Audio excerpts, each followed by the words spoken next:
face.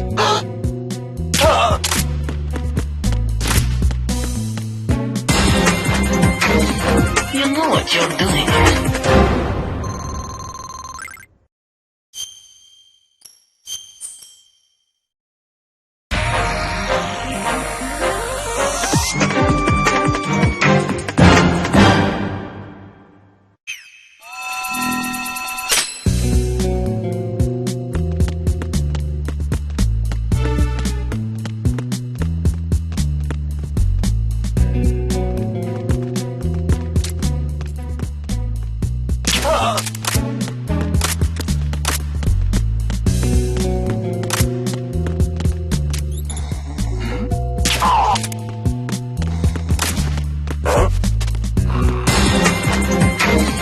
You know what you're doing.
What a thrill,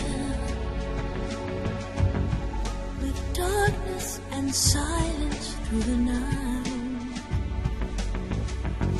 What a thrill, I'm searching and I'll melt into you.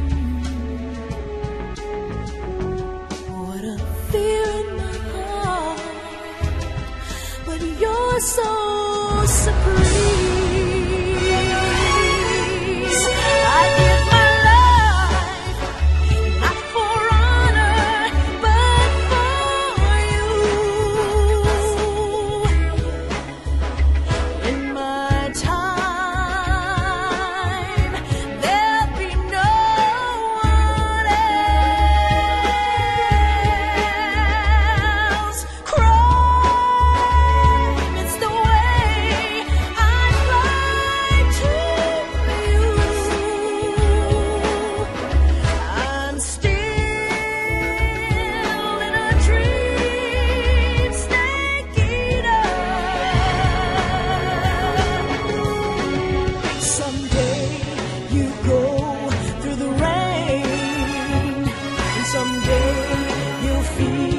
On a tree frog, it's so a trial to survive. For the day we see new light, I give my life, not for honor, but for you. In my time, there'll be no one else. Crime, it's the way I lie to you. I'm still in a dream, snake eater.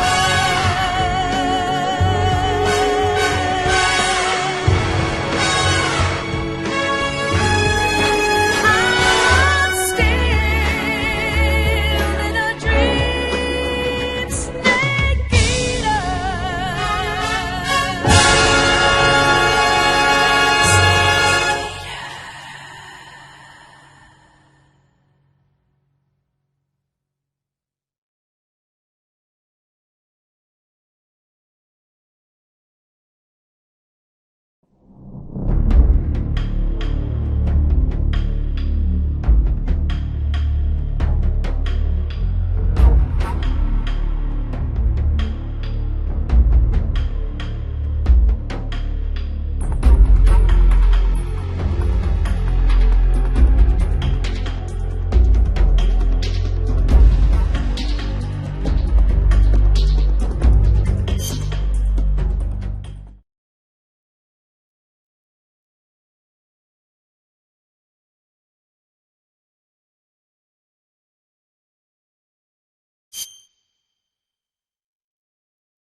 After the end of World War II, the world was split into two, East and West. This marked the beginning of the era called the Cold War.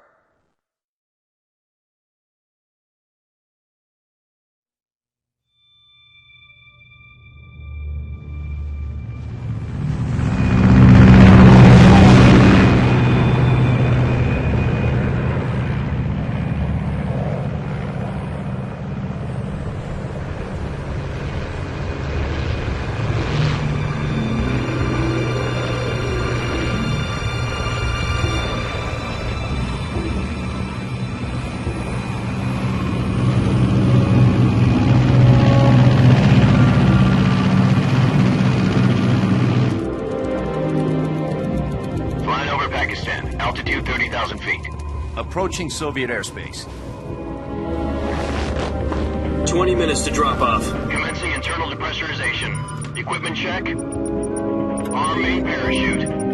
All right. You ready to go? Drop zone still showing a high pressure mass. Cav okay. Good. We've got high visibility.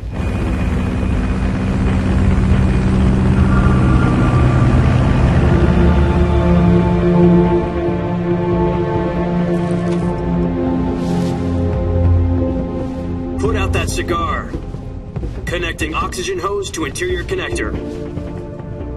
Put on your mask.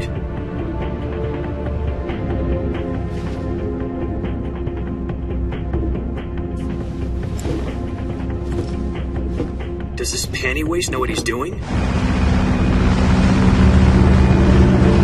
Approaching release point. 10 minutes to drop off. Hey, are you deaf? He said put out the cigar and put on your mask.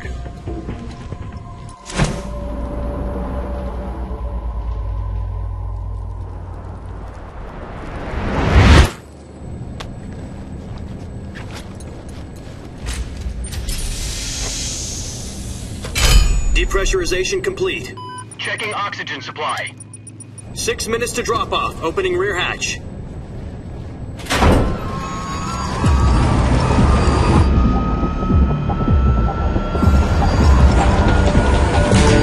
Sunrise.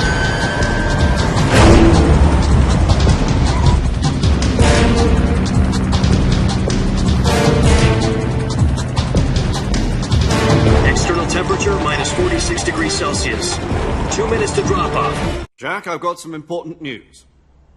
The head of the CIA has finally given us the green light for the virtuous mission. Virtual mission? No, the virtuous mission. The future of our Fox unit depends on it. If it succeeds, we'll be officially organized into a unit. Virtuous mission? Sounds like some kind of initiation ritual. You know, don't get cocky. This isn't a training op. Right. So what exactly is this wonderful mission? Well, about 2 years ago, a certain Soviet scientist requested asylum in the West through one of our moles. His name is Nikolai Stepanovich Sokolov. He's head of the OKB-754 Design Bureau, one of the Soviets' top-secret weapon research facilities, and the East's foremost expert on weapons development. Sokolov? Isn't he that famous rocket scientist? The very same. On April the 12th, 1961, the Soviets achieved the first manned spaceflight in history. The Earth was blue, but there was no God. Well spoken. The rocket that carried Yuri Gagarin into orbit was the A-1, known as the Vostok rocket. Sokolov is said to be the man most responsible for the multi-engine cluster used in that rocket. After Gagarin's flight, Sokolov left rocket development to become the head of the newly established Design Bureau.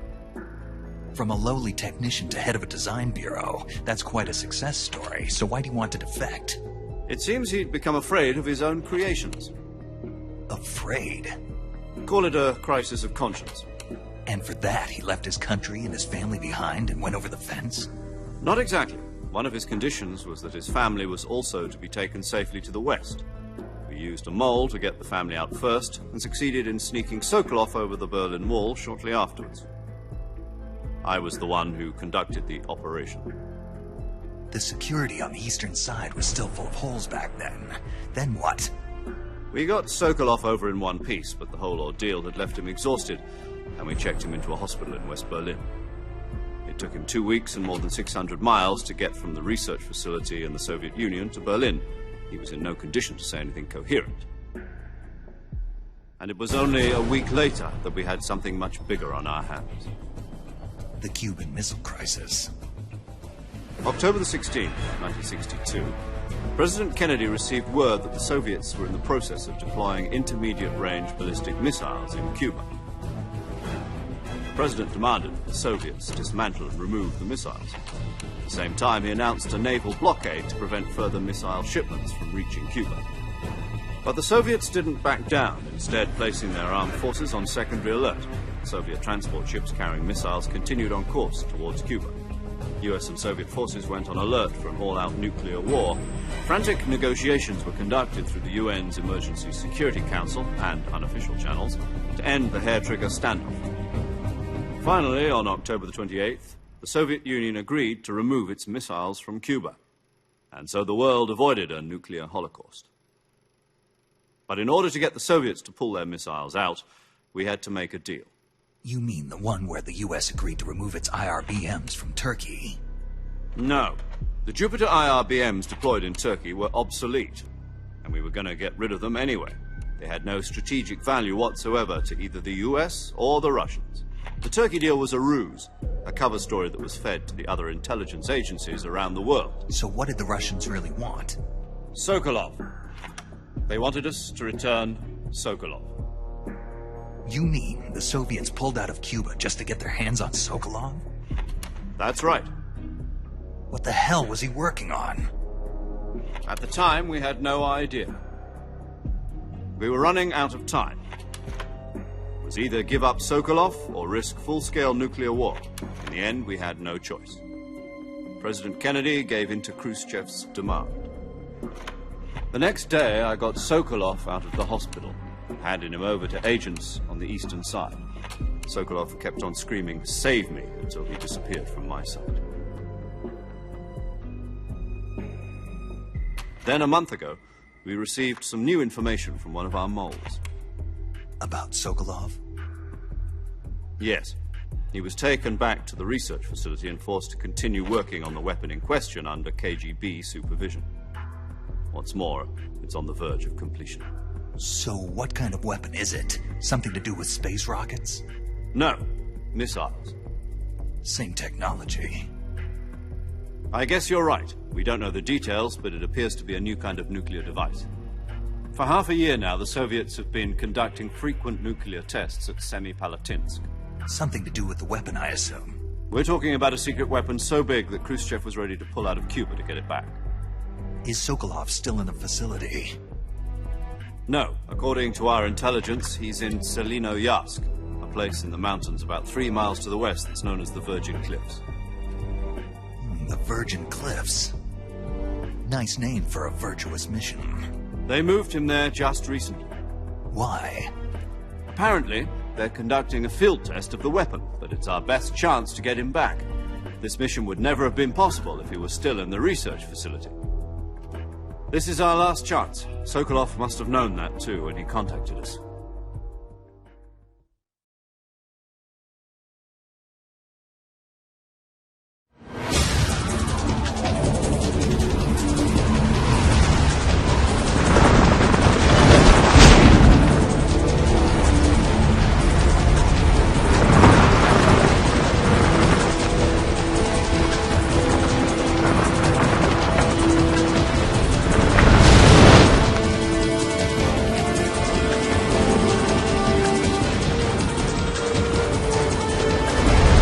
Listen up, Jack. Your mission is to infiltrate Selino-Yarsk in the Soviet mountains, ensure the safety of Sokolov, and bring him back to the West.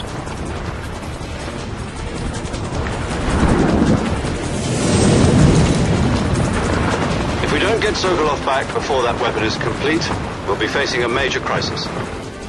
The clock is ticking.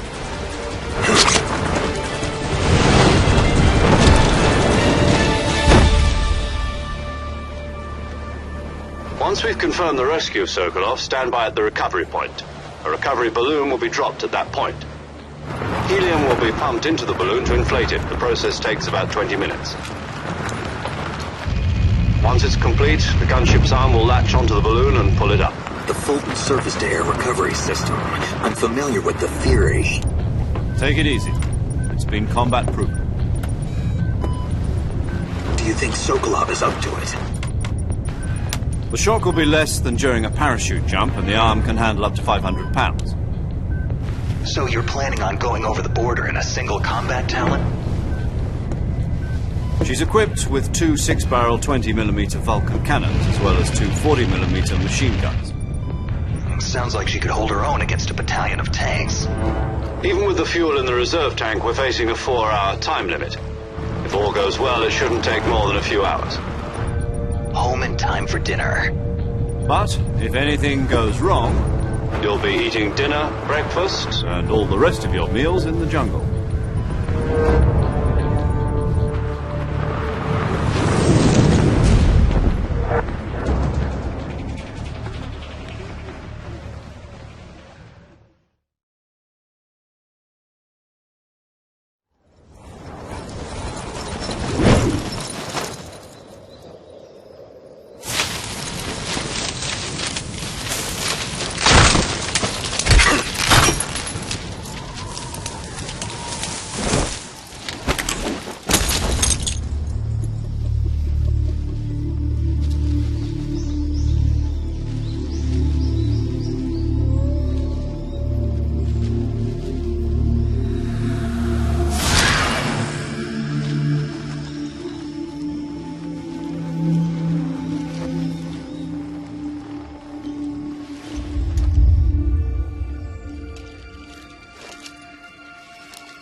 Do you copy? You're already in enemy territory, and somebody might be listening in. From here on out, we'll be using code names to refer to each other. Your code name for this mission will be Naked Snake. I'll be referring to you as Snake from now on. You're not to mention your real name. Snake? What, you don't like snakes? What do you mean? Well, you've eaten one before, haven't you? In survival training. I'm glad to hear that. I don't know if I'd ever order one in a restaurant, but... Be careful, you might not have a choice. What about you, Major? What should I call you? Let's see. I'll be Tom. Call me Major Tom. This will be a sneaking mission. You must not be seen by the enemy. You must leave no trace of your presence. Is that clear? This kind of infiltration is the Fox unit's speciality. In other words, weapons and equipment are procured on site. That goes for food as well. You're completely naked, just as your name implies. Great. Now I see why you asked me if I like snakes. I suppose calling me Snake was your idea of a joke, too.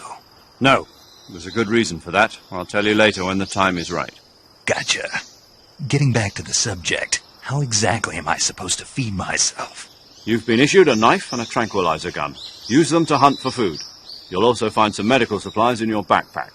Yeah, about the backpack. I lost it in a tree on the way down.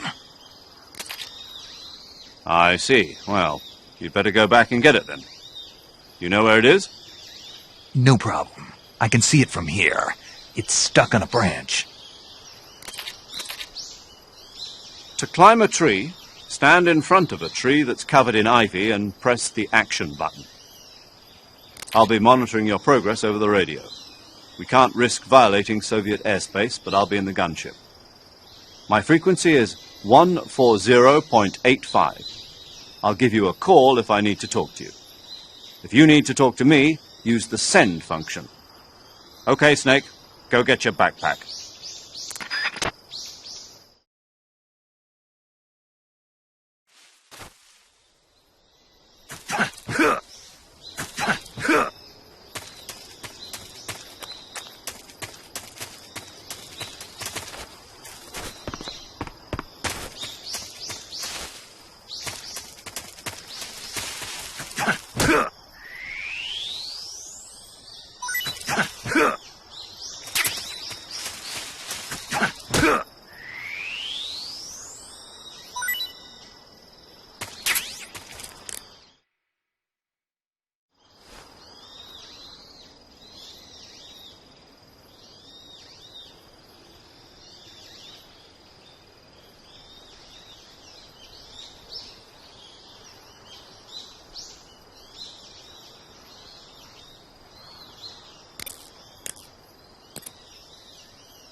I see you've retrieved your backpack, Snake. To equip a weapon, it's necessary to take it out of your backpack. In the survival viewer, choose Weapon from the backpack. Your available weapons will be displayed in a window in the upper left. From that list, choose the weapon you want to equip and press the Enter button. For other equipped items, just do the same thing from Item. Got it. Use the survival viewer backpack. Yep, that's right. Survival is fundamental to this mission. After you've been out in the field for a while, your stamina will start to drop. If your stamina gets too low, it'll affect your performance. You won't be able to shoot accurately, for example, and your wounds won't heal as smoothly. Keep an eye on your stamina so you don't run out. To recover lost stamina, you can hunt for local flora and fauna. You can use either your tranquilizer gun or your knife to hunt. My only weapon is a Mark 22 Hush Puppy tranquilizer gun? That's right. It's been fitted with its own suppressor. However, the suppressor will deteriorate every time you fire. Once its durability reaches 0, the noise suppression effect will be gone. So don't get too trigger-happy with it. The suppressor's durability is shown in the icon. Any weapons and equipment beyond what you're carrying now, you'll have to find as you go. I have to find my own weapons and equipment? Whose crazy idea was this, anyway? Solo covert actions are standard Fox operating procedure. You can't leave any traces of your presence. No weapons, equipment, footprints, sweat, or bodily waste. The same goes for bullets and cartridges, too. Your presence in enemy territory is already a violation of international conventions of warfare. There aren't supposed to be any American soldiers in Russia. It could spark an international incident. You can't let anyone see you. You can't let the enemy know you're there. This is a stealth mission. You're a ghost, Snake, in every sense of the word. And there'll be no rescue if you're captured. The military and US government will deny any involvement in the affair. Then I'll just have to take care of myself, huh? I'm afraid so. You've been given a fake death pill for that purpose. SIS guidelines stipulate that soldiers on covert ops like this one be issued a potassium cyanide capsule. Tape it to your body so you can take it when you need to. How generous of you. Use it if you're taken prisoner by the enemy. It'll send you into a state of false death for a short time. Fooling them into thinking that I'm really dead. So, how do I come back to life? Just take the revival pill. You mean that thing they put in my tooth before the mission? That's the one. But be careful. If you remain in a state of false death for too long, nothing will be able to bring you back. Remember that. I'll keep it in mind. You said this was a solo mission, right? Right. I guess that means I can't count on any reinforcements. Correct. The mission rests entirely in your hands. A real one-man army. Relax. There's a support team ready to back you up over the radio. Who? I'll introduce them to you. This time, survival is of utmost importance. The first member of the support team will be in charge of monitoring your physical condition, acting as a medic, so to speak, as well as recording your mission data.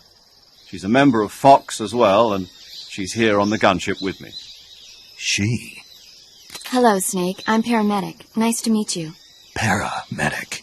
As in a medic who comes in by parachute. Aren't you going to tell me your real name? Are you going to tell me yours, Mr. Snake? My name, huh? It's John Doe. And they call you Jack for short. You're a regular Captain Nemo. A name means nothing on the battlefield. After a week, no one has a name. What's your name? Jane Doe. Very funny. I wasn't joking, but I'll tell you my name only if you manage to make it back alive. My frequency is 145.73. She's also in charge of recording your mission data. Whenever you want to save, send a message over the reserved save frequency, 140.96. So saving lets me record my mission data. That's right. It also records the state of your health. Good to know. There's one more person I want to introduce you to, Snake. Huh? Speaking of snakes, you remember the boss, don't you? A legendary soldier and your mentor. Actually, it was the boss that got the DCI's authorization in the first place. She's going to be serving as Fox's mission advisor. The boss is? She also helped me plan this mission. She and I were at SAS together. Jack, is that you? How many years has it been? Boss? That's right. It's me. Talk to me. Let me hear your voice. It's been 5 years, 72 days, and 18 hours. You've lost weight. You can tell just by the sound of my voice. Of course I can. I know all about you. Really? Well, I don't know anything about you. What's that supposed to mean? Why'd you disappear on me all of a sudden? I was on a top-secret mission. You didn't need me anymore. But there were still so many things I wanted you to teach me. No, I taught you everything you needed to know about fighting techniques. I taught you all I could. The rest you needed to learn on your own. Techniques, sure. But what about how to think like a soldier? How to think like a soldier? I can't teach you that. A soldier needs to be strong in spirit, body, and technique. And the only thing you can learn from someone else is technique. In fact, technique doesn't even matter. What's most important is spirit. Spirit and body are like two sides of a single coin. They're the same thing. I can't teach you how to think. You'll just have to figure it out for yourself. Listen to me, Jack. Just because soldiers are on the same side right now doesn't mean they always will be. Having personal feelings about your comrades is one of the worst sins you can commit. Politics determine who you face on the battlefield. And politics are a living thing. They change along with the times. Yesterday's good might be tomorrow's evil. Is that why you abandoned me? No, it had nothing to do with you. I already told you, Jack. I was on a top-secret mission. A soldier has to follow whatever orders he's given. It's not his place to question why. But you're looking for a reason to fight. You are a natural-born fighter, but you're not quite a soldier. A soldier is a political tool, nothing more. That's doubly true if he's a career soldier. Right and wrong have no place in his mission. He has no enemies and no friends. Only the mission. You follow the orders you're given. That's what being a soldier is. I do whatever I have to get the job done. I don't think about politics. That's not the same thing. Sooner or later, your conscience is going to bother you. In the end, you have to choose whether you're going to live as a soldier or just another man with a gun. There's a saying in the Orient, loyalty to the end. Do you know what it means? Being patriotic. It means devoting yourself to your country. I follow the president and the top brass. I'm ready to die for them if necessary. The president and the top brass won't be there forever. Once their terms are up, others will take their place. I follow the will of the leader, no matter who's in charge. People aren't the ones who dictate the missions. Then who does? The times. People's values change over time, and so do the leaders of a country. So there's no such thing as an enemy in absolute terms. The enemies we fight are only enemies in relative terms, constantly changing with the times. As long as we have loyalty to the end, there's no point in believing in anything, even in those we love. And that's the way a soldier's supposed to think? The only thing we can believe in with absolute certainty is the mission, Jack. All right, but do me a favor. What is it? Call me Snake. Snake. Oh, right. Your codename is Snake. It suits you well. That's right. The legendary unit that the boss put together during World War II was a snake. The Cobra unit, a group of heroes that brought the war to an end and saved the world. As long as you've got a legendary hero backing you up, you'll be fine. Isn't that right, Snake? Yeah. I can't think of anyone else I'd rather have with me. Oh, and one more thing, boss. Yes? It's good to hear your voice again. Same here. After all, who knows if either of us will make it out alive? Snake, you are always best at urban warfare and infiltrating buildings. But this is the jungle. Survival is going to be key.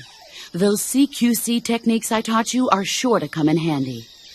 CQC? Close quarters combat, huh? I've been in the Green Berets for the past few years. I'm probably pretty rusty. Not to worry. I'll be here to help you remember.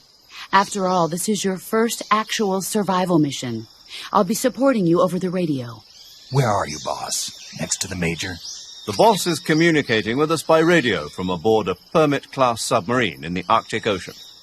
My frequency is 141.80. Call me if you need my advice on battle techniques. Gotcha. Your mission is to retrieve Dr. Sokolov. Dr. Sokolov is being held in an abandoned factory located to the north of your current position. Avoid heavy combat and don't let anyone see you. Don't forget that this is a stealth mission.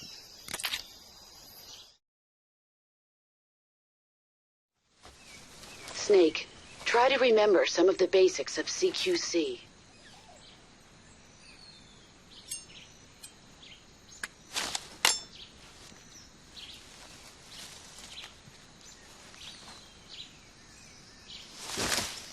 Commencing virtuous mission now.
Major, I've spotted 2 enemy soldiers.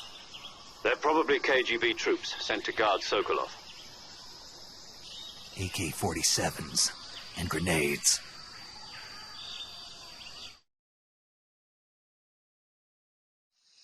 Snake, your presence in Soviet territory is already a violation of international law. You can't let the Kremlin find out that the CIA and the American government are involved. Contact with the enemy is strictly prohibited.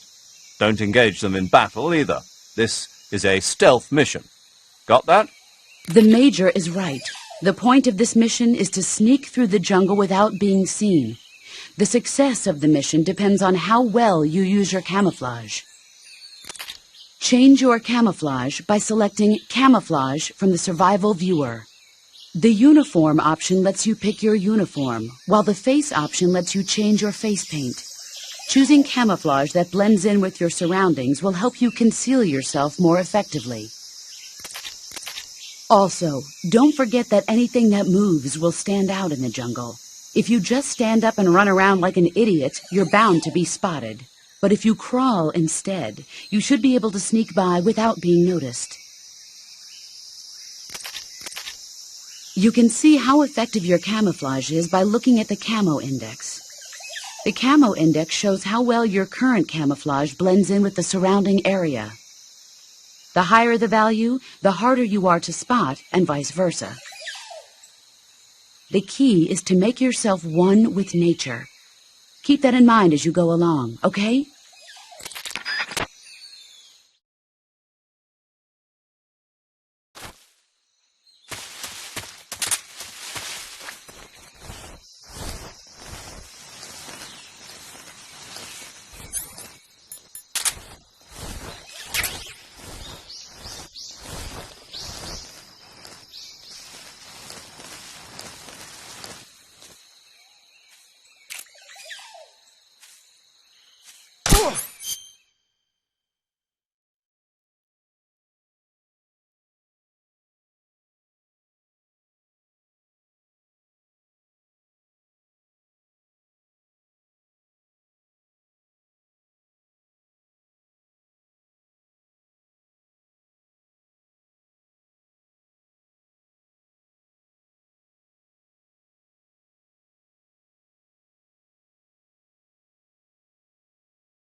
Who was that?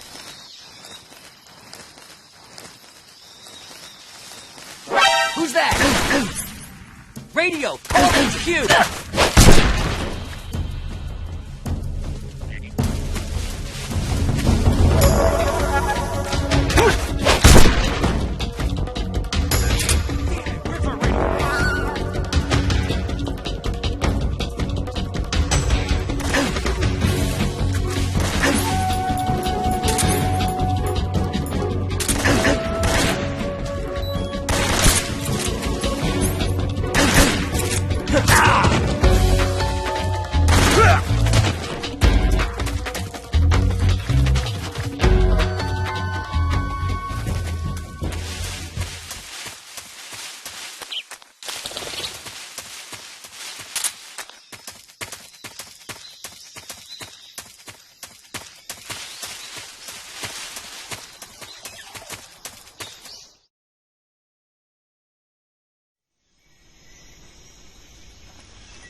Major, I've reached the abandoned factory where Sokolov is supposedly being held.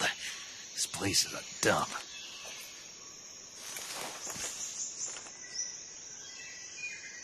I can't see Sokolov from here. The security is pretty tight. There are sentries posted around the perimeter. I wonder how many are inside.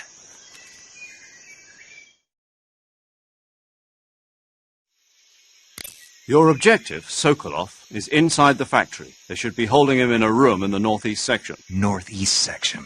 Got it. Be careful. Your mission is to bring Sokolov back alive. He must not be exposed to any kind of danger. And do not approach Sokolov while in the alert phase. Right. Oh, and one more thing, Snake. You mean there's more?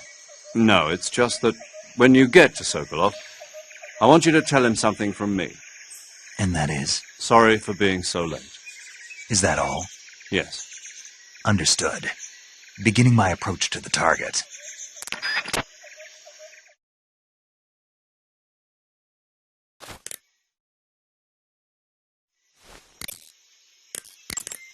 I see you've captured a giant anaconda.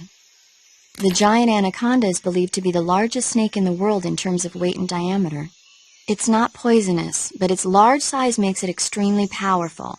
They say it even eats crocodiles. Its only natural predator is man. And snake. And snake. The giant anaconda is a very large snake, but you should be able to capture it alive using the tranquilizer gun. Got it. So how does it taste? I knew you were going to ask me that. Glad I didn't disappoint you. So? Well, the guide says it tastes all right. Good. I'll have to try some. Ugh. I see you caught yourself a reticulated python. The reticulated python is said to be the longest snake in the world. The biggest ones can grow up to 10 meters in length. Although they're not poisonous, they're still very dangerous, so be careful around them. They have a highly ferocious temperament, and they can swallow whole, even large animals like deer and pigs. Their most distinguishing feature is the mesh pattern of their scales. This pattern acts as a highly effective natural camouflage. If you think there might be a reticulated python about, pay close attention to your surroundings. Otherwise, you could get bitten before you even know it's there. It's a huge snake, but you should be able to capture it alive by using the tranquilizer gun. I'll bet if you capture one and throw it at an enemy, it'll give him a good scare. Right. But how do they taste? Huh? Do they taste good? You're actually going to eat one. Why else would I be asking? Cannibal. What was that? Nothing. Let's see what the guide says. Ah, you're in luck. It says they taste pretty good. Good. I can hardly wait. Ugh. Saving the game, Snake?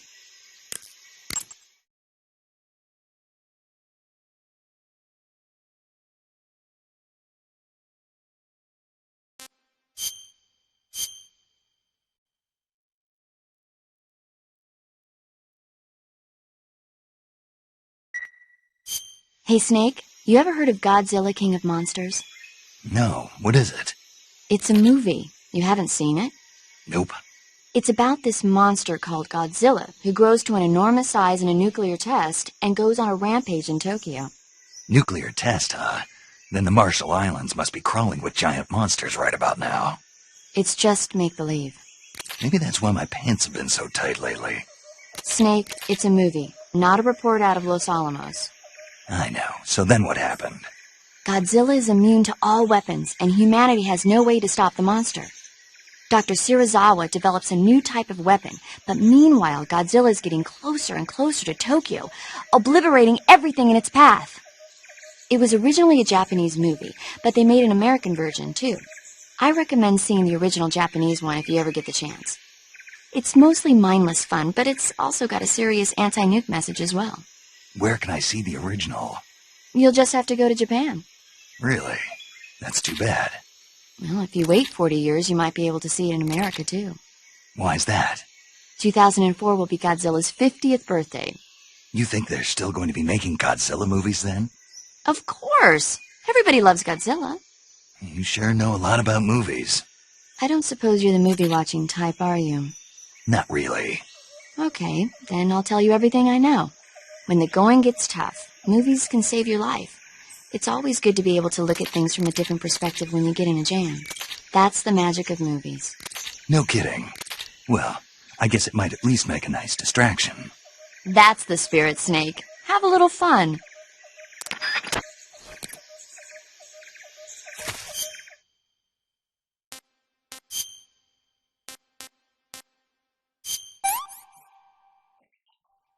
Tasty. That's tasty.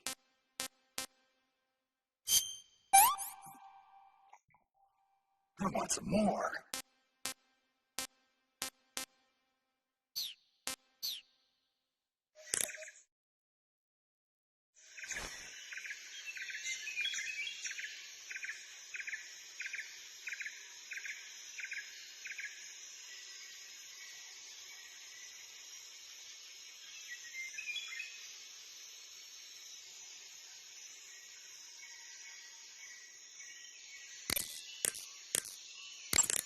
I see you've captured an Indian gavial.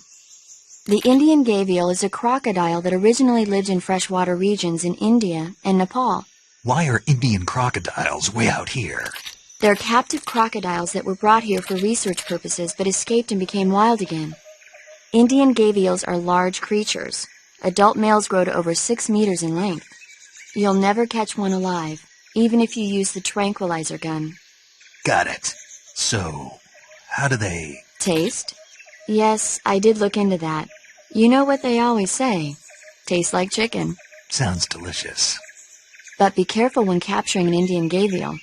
Normally they're cowardly creatures, but the ones in the forest there are belligerent. Apparently they attack humans. What do you mean? They weren't the direct subject of any serious research, but some think they may have become violent as a side effect of the atomic research that was conducted nearby. I see you've got yourself a Baltic hornet's nest. Baltic hornets are a variety of hornets that inhabit that area. The difference between them and other hornets is that they produce honey in their nests. Inside the nests are larvae, pupa, and adults. You can eat them all. In particular, the honey you find inside the nest is delicious and full of nutrients. It's easy to digest and helps pep you up when you're feeling tired. In short, it's the perfect survival food. Honey can also be used as a burn ointment. When honey is applied to a burn, it creates a protective coating over the skin. When you knock down a hornet's nest, a burn ointment will appear along with it, so don't forget to pick it up. Of course, the hornets aren't going to give up their nest without a fight. If you knock a nest down, a large swarm of hornets will come flying out, so be careful.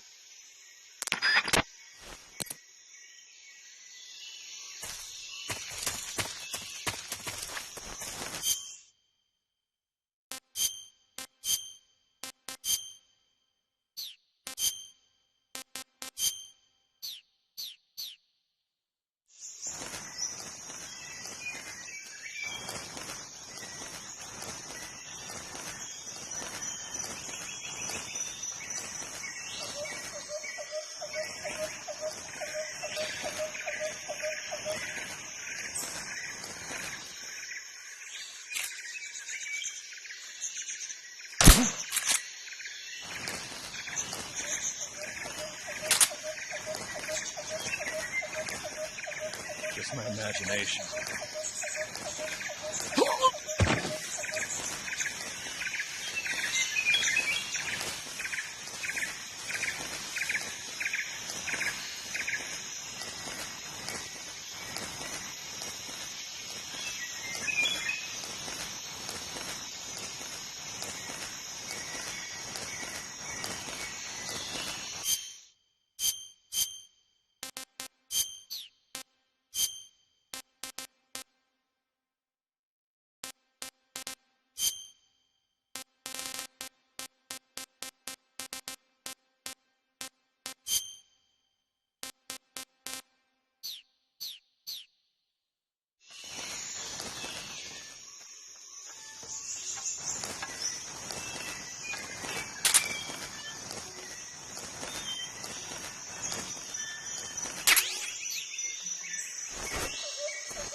What's wrong?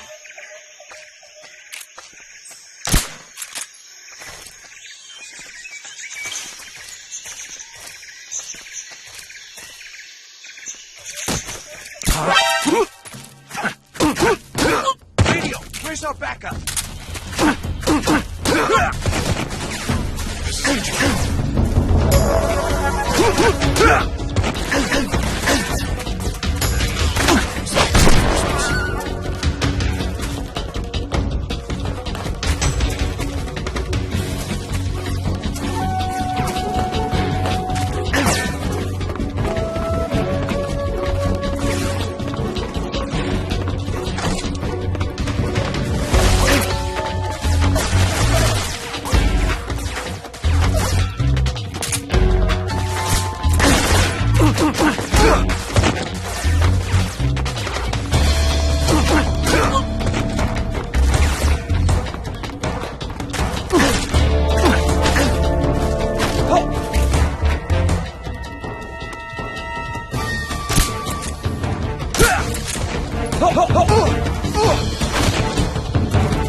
You must be Sokolov.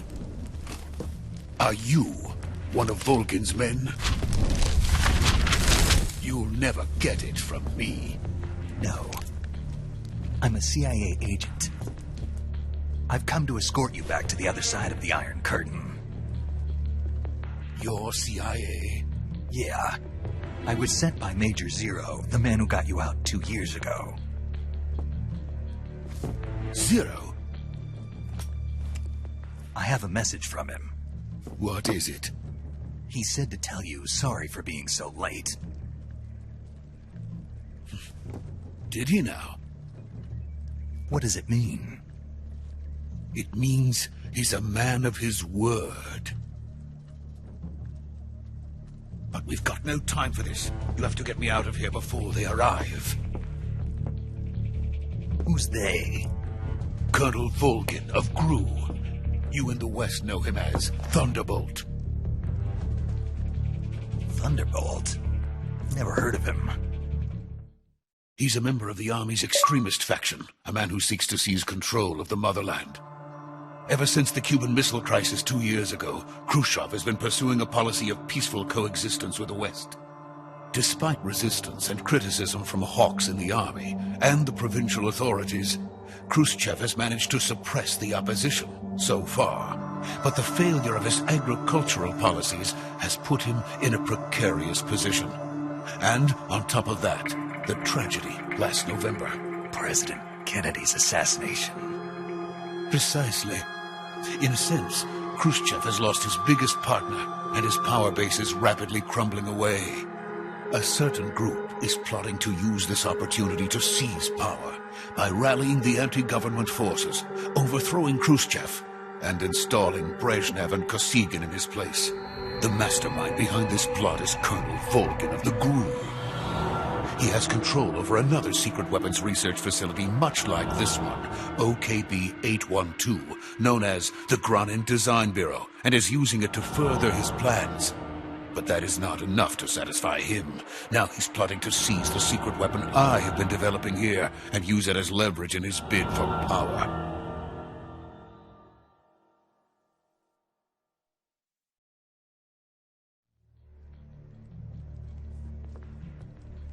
The intelligence says that they are going to make their move during the test.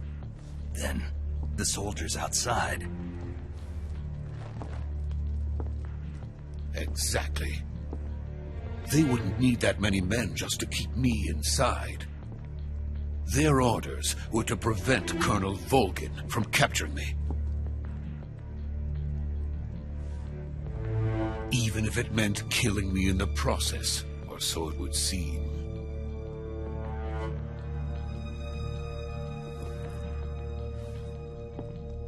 Volgin will come. I'm sure of it. You must get me out of here before then. Leave it to me. By the way, your Russian is superb. Where did you learn to speak it? From my mentor. Is that so? America's truly a frightening country. Having second thoughts? No. I have no love for this place. Let's go.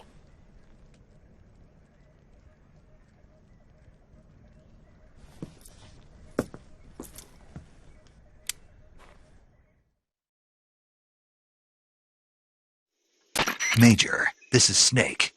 Sokolov is safe with me. He's doing fine. No injuries. Good work, Snake. Now hurry up and get Sokolov to the recovery point. We'll rendezvous with you there. Roger. What about the sentries? I managed to get past them. I see. What about the boss? We lost contact with the boss some time ago. What happened? It's probably just a weak signal. Just hurry and get Sokolov out of there.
Freeze!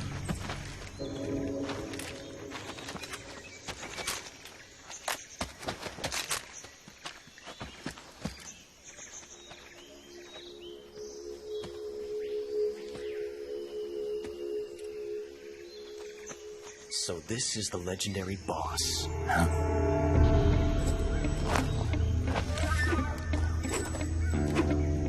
Huh? We meet at last.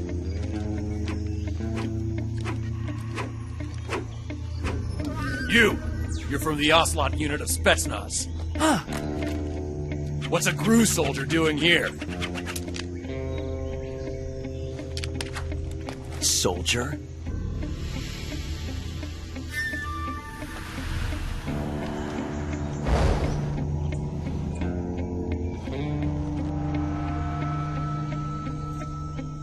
He's the Ocelot commander.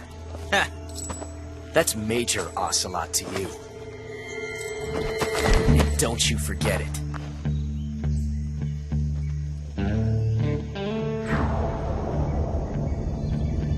Sokolov is ours. Now get out of here. And Ocelot never lets his prey escape. What?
I can't say it feels good to kill a comrade, even if it is for the GRU.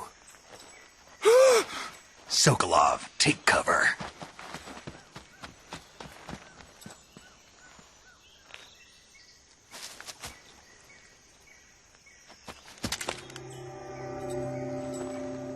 Huh.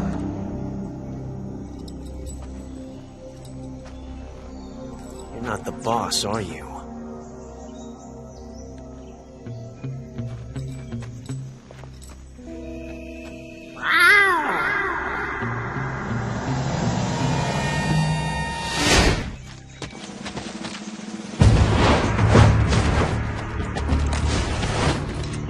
GRU operatives! What is that stance? Huh. That gun.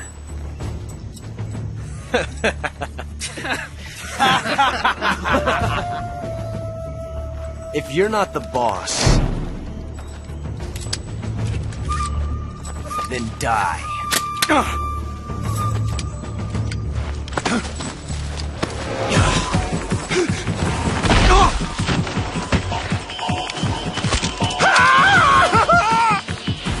Major! Leave it! Shoot the other one! Whoa!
You ejected the first bullet by hand, didn't you? I see what you were trying to do. But testing a technique you've only heard about in the middle of battle wasn't very smart. You were asking to have your gun jam on you. Besides, I don't think you're cut out for an automatic in the first place. You tend to twist your elbow to absorb the recoil. That's more of a revolver technique. You filthy American dog!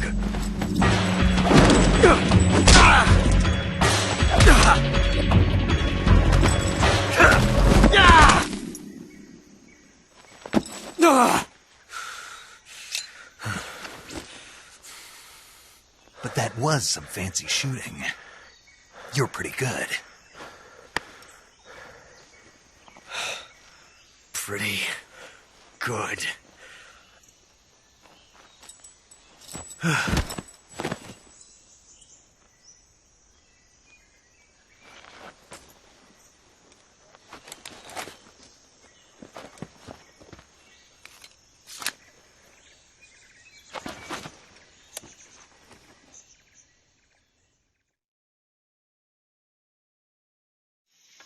Major, do you read me? I read you. Snake, you alright? I've run into a few snags.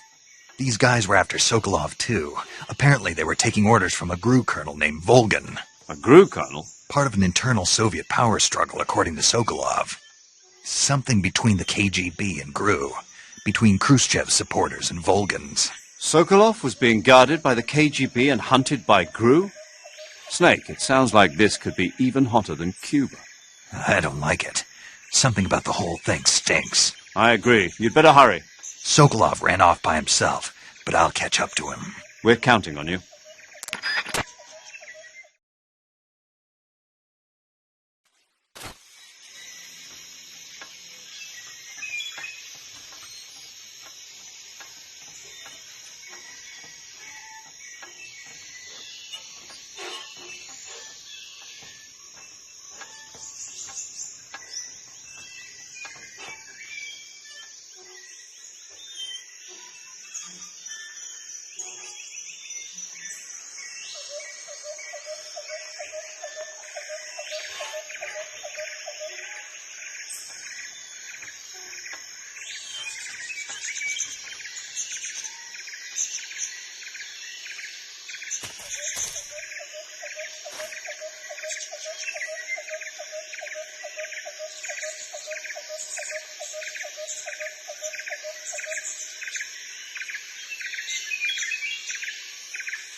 docks.